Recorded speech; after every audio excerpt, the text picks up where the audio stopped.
नमस्कार, त्रिनेत्र चूरू अपडेट लेकर हाजिर हूं मैं विनीता शर्मा और आइए अब नजर डालते हैं आज के अपडेट्स पर।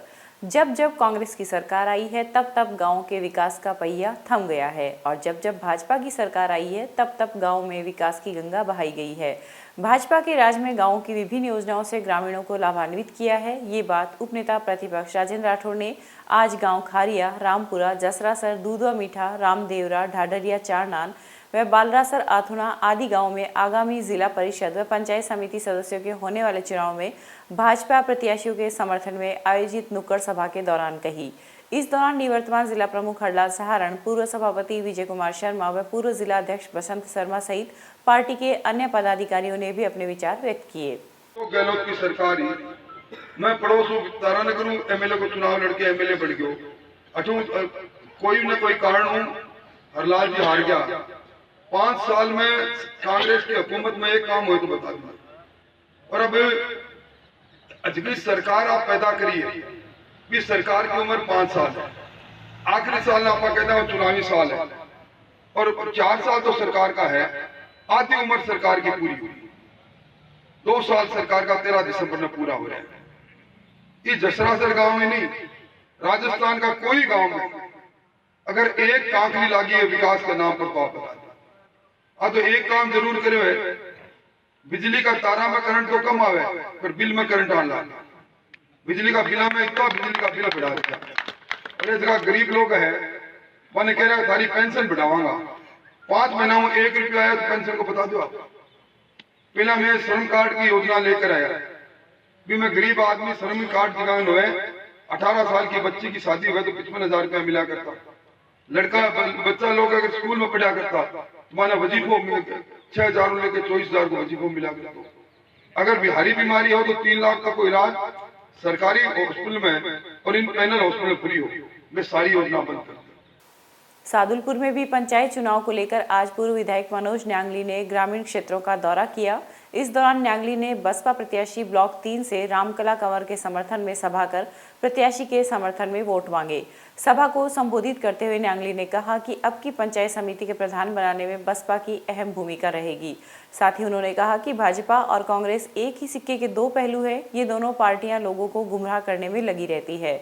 इस मौके पर न्यांगली ने कांजण, मलवास, दयावट, बिरमी सहित दर्जनों गांवों में जनसंपर्क कर बसपा के पक्ष में मतदान करने की अपील की।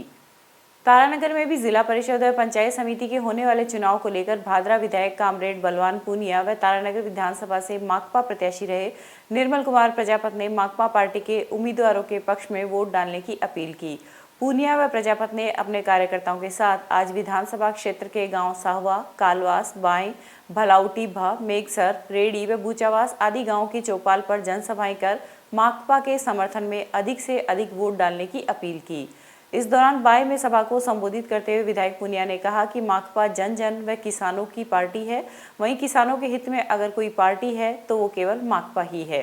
भारत की कम्युनिस्ट पार्टी मार्क्सवादी के 19 में से 11 ब्लॉक और तीनों जिला परिषद पर हमारी पार्टी चुनाव लड़ रही है और इस चुनाव में जनता ने हमें भरपूर समर्थन दिया है, क्योंकि हमारा जो मुख्य एजेंडा है वो राजनीतिक घरानों के आधार पे नहीं होकर के मुद्दों पे आधारित हो।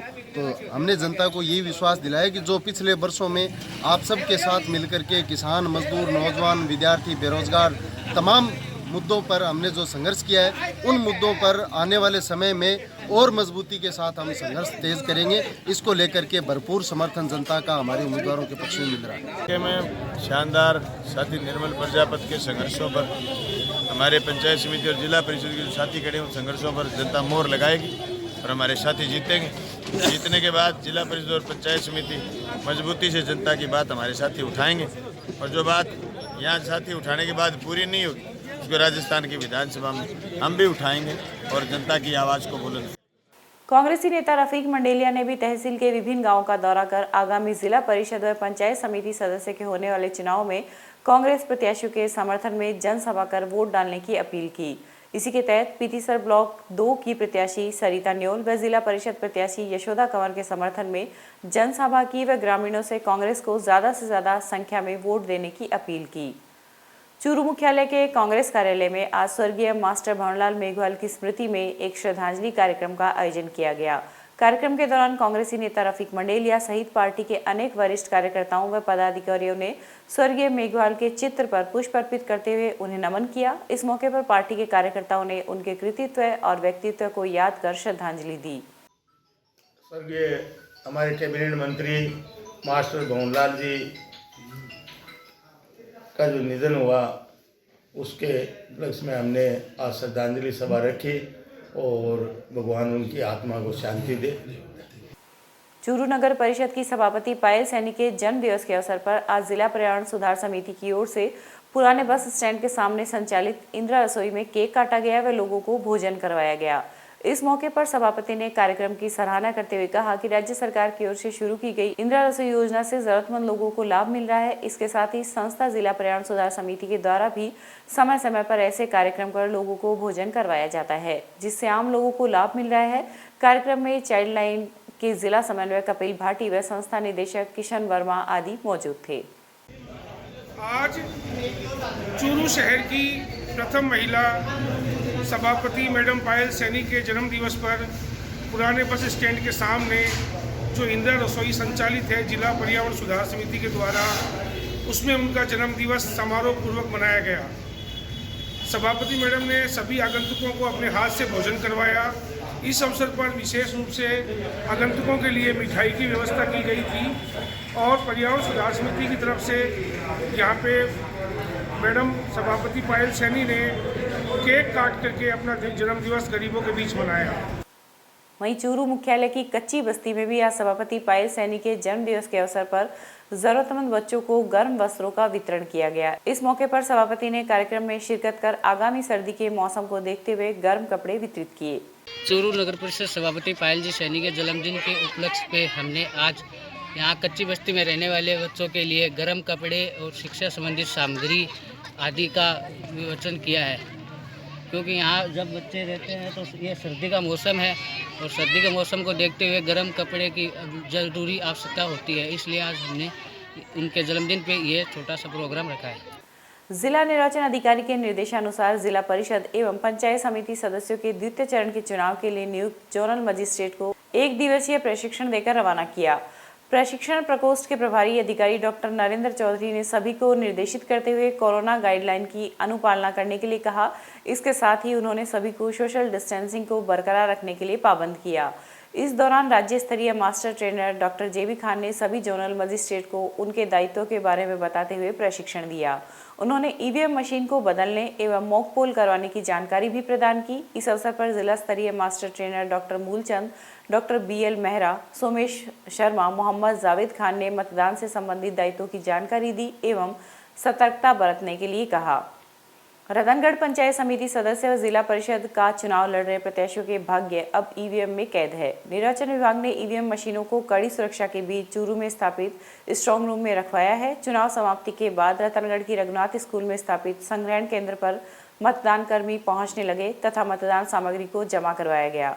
उक्त कार्य रात 2 बजे तक चला और उसके बाद कड़ी सुरक्षा के बीच ईवीएम मशीन को स्ट्रांग रूम में भिजवा दिया गया। रतनगढ़ पंचायत समिति के 19 ब्लॉक के लिए 59 प्रत्याशी चुनावी मैदान में थे, जिनमें से 47 महिलाएं, 12 पुरुष प्रत्याशी थे। वहीं 4 जिला परिषद की 4 सीटों के लिए भी सोमवार को वोटिंग हुई थी। अब 8 दिसंबर की सुबह 9 बजे से मतगणना होगी। उसके बाद ही स्थिति स्पष्ट हो पाएगी कि कौन सी पार्टी का प्रत्याशी प्रधान की सीट पर काबिज होगा। रतनगढ़ पंचायत समिति व जिला परिषद के सोमवार को हुए चुनाव में पुरुषों की तुलना में महिलाओं ने ज्यादा उत्साह से मतदान किया। महिलाओं का मतदान पुरुषों की तुलना में 3.03% रहा। 19 पंचायत समिति सदस्य एवं 4 जिला परिषद सदस्यों के लिए क्षेत्र में कुल पुरुष मतदाता 75,121 पंजीकृत थे, जिनमें से 46,773 पुरुषों ने मत का प्रयोग किया और मतदान प्रतिशत 62.26 रहा। वहीं महिला मतदाता 68,492 पंजीकृत है, जिनमें से 44,719 महिलाओं ने वोट डाले और उनका मतदान प्रतिशत 65.29 रहा। सरदारशहर नगर पालिका द्वारा राजस्थान सरकार के निर्देशानुसार कोरोना वायरस के बचाव व आमजन में जागरूकता पैदा करने हेतु चलाए जा रहे जन आंदोलन अभियान के दौरान आज अधिशासी अधिकारी शिवराज कृष्ण के नेतृत्व में नगर पालिका कर्मचारियों की टीम के द्वारा वार्ड नंबर 35 में कैंप लगाकर मास्क बांटे एवं लोगों से मास्क लगाने की अपील की गई एवं जिन लोगों ने मास्क नहीं लगा रखे थे उन लोगों से समझाइश की गई। व मास्क वितरित किए गए व भविष्य में बिना मास्क घर से बाहर नहीं निकलने हेतु पाबंद किया गया। इस दौरान शफीक अहमद, शुभकरण भाट, मुकेश लाहौरा आदि उपस्थित थे। रतनगढ़ सालासर सड़क मार्ग का कार्य बीच में रुक जाने से इस मार्ग पर आवागमन करने वाले लोगों को काफी परेशानी का सामना करना पड़ रहा है। वहीं रतनगढ़ से सांगासर 11 किलोमीटर तक क्षतिग्रस्त सड़क मार्ग बड़ी दुर्घटना को न्योता दे रहा है। उक्त सड़क के नीचे से मिट्टी का कटाव हो जाने की वजह से कभी भी कोई भी वाहन दुर्घटनाग्रस्त हो सकता है। सड़क मार्ग पर पीपीपी मोड बनाया जा रहा था, लेकिन किसानों द्वारा जमीन का मुआवजा देने की मांग को लेकर लंबा विरोध प्रदर्शन चला और उसके बाद ग्रामीण जनों के आक्रोश को देखते हुए निर्माण कार्य बंद कर दिया गया। उसके बाद हालात और अधिक बिगड़ गए हैं। देश में कोरोना वायरस के मामले में एक बार फिर से तेजी आ रही है। राजस्थान सहित दिल्ली, हरियाणा, गुजरात, महाराष्ट्र, पश्चिम बंगाल में दिवाली के बाद से कोरोना के मामले अचानक बढ़ गए हैं। इस बीच आज प्रधानमंत्री नरेंद्र मोदी ने 2 अहम बैठकों की अध्यक्षता करते हुए प्रदेश के मुख्यमंत्री से संवाद किया। बैठक के दौरान कोरोना वैक्सीन के वितरण की नीति पर भी चर्चा की गई। बैठक में गृह मंत्री अमित शाह भी मौजूद रहे। बैठक की शुरुआत केंद्रीय गृह मंत्री अमित शाह के संबोधन से हुई। शाह ने कहा कि यूरोप, अमेरिका में भी फिर से कोरोना संक्रमण के मामले बढ़े हैं, ऐसे में हमें सावधान रहना होगा। उन्होंने राज्यों से सोशल डिस्टेंसिंग और मास्क को अनिवार्य करने पर जोर देने को कहा। अमित शाह के बाद स्वास्थ्य सचिव ने आगामी दिनों की जानकारी देते हुए कहा कि दिल्ली, केरल, महाराष्ट्र और राजस्थान को विशेष सावधानी बरतनी पड़ेगी। सूबे के चिकित्सा मंत्री रघु शर्मा, जो कि खुद कोरोना की जंग लड़ रहे हैं, उन्होंने भी आज कोविड सेंटर से एक संदेश जारी कर प्रदेशवासियों से आग्रह किया है कि कोरोना का संक्रमण बढ़ रहा है, अतः सभी प्रदेशवासी तमाम एहतियात अपनाते हुए सुरक्षित रहें। साथ ही उन्होंने कहा कि आगामी वैवाहिक सीजन में भी कम से कम भाग लेकर अपने आप को व अपने परिवार को सुरक्षित रखें। वहीं सोशल डिस्टेंसिंग व मास्क लगाना ना भूलें। मैंने सार्वजनिक रूप से एक बयान देके सभी प्रदेशवासियों को ये निवेदन किया था कि कोरोना की एक पीक आ चुकी है और राजस्थान में दूसरी पीक आना संभावित है, जो 15 दिसंबर से पहले कभी भी आ जाएगी। अब पहले की पीक में हमारे 2200 केसेस पर डे आ रहे थे, जो मैक्सिमम केसेस थे। अब जो पीक आई है वो 3260 केसेस कल रात को आए हैं। आज भी करीब 3200 से ज़्यादा पॉजिटिव केसेस आए हैं। पॉजिटिव केसेस क्यों बढ़ रहे हैं, ये मैंने पहले कहा था कि एक तो मौसम बदल रहा है, दूसरा नगर निगम के चुनाव हुए, पंचायत राज के चुनाव हुए, जिसमें जिस तरह से असावधानियां बरती गई, जिस तरह से भीड़ एकत्रित हुई और जिस तरह से कैंपेन चला। तीसरा कारण ये जो पोल्यूशन है उसका लेवल इस वक्त बढ़ जाता है। और चौथा कारण फेस्टिव सीजन था, ये दिवाली का सीजन था और वो दिवाली की सीजन की वजह से लोगों का आना जाना बढ़ा, खरीदारी करने के लिए लोग निकले। पांचवा कारण था शादी समारोह। अब मेरी आपसे विनम्र प्रार्थना है कि वैक्सीन आने वाली है, अभी तो उसकी तारीख तो तय नहीं हुई है, लेकिन तैयारियां चल रही है भारत सरकार के स्तर पे कि किन किन लोगों को कब कब प्रोवाइड की जाए। लेकिन आम व्यक्ति तक वैक्सीन पहुंचने में बहुत समय लगेगा, इसलिए बार बार हम लोग आपसे निवेदन कर रहे हैं कि आप सावधानी ना छोड़ें। मास्क की वैक्सीन समझ के आप मास्क को अनिवार्य रूप से अपने चेहरे पर लगाएं, 2 गज की दूरी रखें, बार बार साबुन से हाथ धोएं, सार्वजनिक जगह पर थूकें नहीं, भीड़ में एकत्रित नहीं हो, शादी समारोह में भी जितना कम से कम लोगों का आना जाना हो। ये आम आदमी की सेहत से जुड़ी हुई चीजें हैं। आज मैं पिछले 8-9 महीने से इस कोरोना महामारी से जूझ रहे हैं, हम पूरे प्रदेश के लोग, मैं डील कर रहा हूँ, खुद मुख्यमंत्री जी कर रहे हैं। आज हम लोगों को भी पिछले दिनों जो पंचायत राज में चुनाव प्रचार में निकले, 4 ही दिन में हम पॉजिटिव होके आज यहाँ भर्ती हैं। तो मैं तो यही अपील करना चाहता हूँ सबसे कि राजस्थान में आम आदमी की जिंदगी हमारे लिए बहुत कीमती है, उनका बचना निहायत ज़रूरी है। लापरवाही बिल्कुल नहीं बरतें। ये जो केसेस बढ़ते जा रहे हैं, हालांकि इंफ्रास्ट्रक्चर हमने बढ़ाया है, ऑक्सीजन सिलेंडर पर्याप्त मात्रा में है, वेंटिलेटर पर्याप्त मात्रा में है, बेड्स बढ़ा रहे हैं। मुख्यमंत्री जी हर रोज रिव्यू मीटिंग में सारी चीज़ें, मैं भी आज भी जुड़ा हूँ रिव्यू मीटिंग से, कल भी जुड़ूंगा और कल भी जुड़ा था। हम लगातार इस बात की मॉनिटरिंग कर रहे हैं कि राजस्थान उत्कृष्ट सेवाओं के लिए कोविड मैनेजमेंट में जाना जाता रहा है और जाना जाता है और जाता रहे। हमारे लोग असुरक्षित नहीं रहे, सुविधाओं की वजह से किसी व्यक्ति की जान नहीं जाए। हालांकि हमारा मृत्यु दर पूरे देश में सबसे कम है। भी रिकवरी रेट जरूर डिस्टर्ब होती है जब पॉजिटिव केसेस ज़्यादा बढ़ जाते हैं, लेकिन मेरी टेस्टिंग जो फैसिलिटी हमने डेवलप की है वो भी करीब करीब 2-3 जिलों को छोड़ के सब जिलों में आने वाले 5-7 दिनों में वो टेस्ट शुरू हो जाएगी। टेस्टिंग कैपेसिटी हमारी 54,000 के करीब हो गई है। टेस्टिंग हो भी खूब रही है, लेकिन सबसे बड़ी ज़रूरत है सावधानी बरतने की। मेहरबानी करके आप लोग अपने जीवन को बचाएं, प्रदेश को बचाएं और सावधानी रखें। जिले में भी दिन ब दिन कोरोना का कहर बढ़ता जा रहा है। मुख्य चिकित्सा एवं स्वास्थ्य अधिकारी डॉक्टर मनमोहन गुप्ता ने बताया कि आज मिली जांच रिपोर्ट में 23 व्यक्ति कोरोना पॉजिटिव आए हैं। हालांकि प्रशासन के द्वारा कोविड-19 के संक्रमण की रोकथाम हेतु जिले में धारा 144 लगा रखी है। फिर भी हमारा सभी दर्शकों से विनम्र आग्रह है कि इस संक्रमण से बचने के लिए पूरी तरह से सावधानी बरतें और अपने घरों में सुरक्षित रहें। वहीं रतनगढ़ में भी कोरोना का कहर बरकरार है। आज आई रिपोर्ट में 13 लोग कोरोना पॉजिटिव आए हैं और इसके साथ ही कोरोना का आंकड़ा 700 पर पहुंच गया है। स्वास्थ्य विभाग की माने तो कोरोना से 11 लोगों की मौतें भी हो चुकी है। वहीं 636 लोग रिकवर हो चुके हैं और 53 केस अभी भी एक्टिव है। जिला कलेक्टर के निर्देशानुसार देवउठनी एकादशी के अवसर पर बुधवार को होने वाली शादियों की अत्यधिक संख्या को ध्यान में रखते हुए रतनगढ़ उपखंड अधिकारी अनिल कुमार द्वारा 2 टीमों का गठन किया गया है। नायब तहसीलदार रतनगढ़ व राजलदेसर तथा थाना अधिकारी रतनगढ़ व राजलदेसर की टीमें गठित कर विवाह समारोह के औचक निरीक्षण करने के लिए निर्देश दिए गए हैं। इस दौरान अधिकारियों द्वारा वीडियोग्राफी भी की जाएगी। कोरोना महामारी के लिए जारी गाइडलाइन के अवहेलना होने पर संबंधित व्यक्ति के विरुद्ध कार्रवाई अमल में लाई जाएगी। विवाह भवनों के मालिकों को भी निर्देशित किया गया है कि उक्त व्यवस्था सुनिश्चित करें, अन्यथा उनके विरुद्ध भी कानूनी कार्रवाई की जाएगी। विवाह समारोह में 100 से अधिक व्यक्ति नहीं होने, सामाजिक दूरी, मास्क, सैनिटाइजर का उपयोग आवश्यक है। सरदारशहर तहसील के बिल्लूबास रामपुरा गांव में स्थित श्री राम गौशाला में गोवंश की मौत का सिलसिला रविवार रात से रुक गया है। नोडल अधिकारी डॉक्टर केसरी चंद नाई के नेतृत्व में डॉक्टर प्रवीण शर्मा, डॉक्टर गिरधारी लाल व आधा दर्जन पशुधन सहायकों की टीम दिन रात गोवंश को बचाने में जुटी हुई है।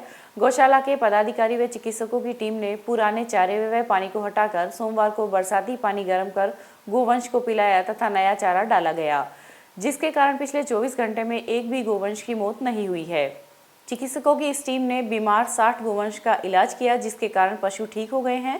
वहीं तहसीलदार कुटेंद्र कंवर, भानीपुरा थानाधिकारी मलकियत सिंह आदि अधिकारी भी गौशाला में डटे हुए हैं। सरदारशहर में जिला परिषद व पंचायत समिति सदस्य चुनाव को लेकर भाजपा का जनसंपर्क अभियान सोमवार को दूसरे दिन भी जारी रहा। इस अवसर पर पूर्व विधायक अशोक पीचा ने भाजपा उम्मीदवारों के समर्थन में 1 दर्जन से अधिक गांवों में जनसंपर्क कर वोट मांगे। इस अवसर पर ग्रामीणों ने पीचा का स्वागत किया। इस मौके पर जयदेव सिंह राठौड़, सांवताराम सारण व जिला परिषद के प्रभारी मोहर सिंह पोटलिया आदि ने ग्रामीण क्षेत्र का दौरा किया तथा कांग्रेस के पक्ष में मतदान करने की अपील की। ये था आज का चूरू अपडेट। कल फिर हाजिर होंगे नई अपडेट के साथ। अब दीजिए इजाजत। नमस्कार।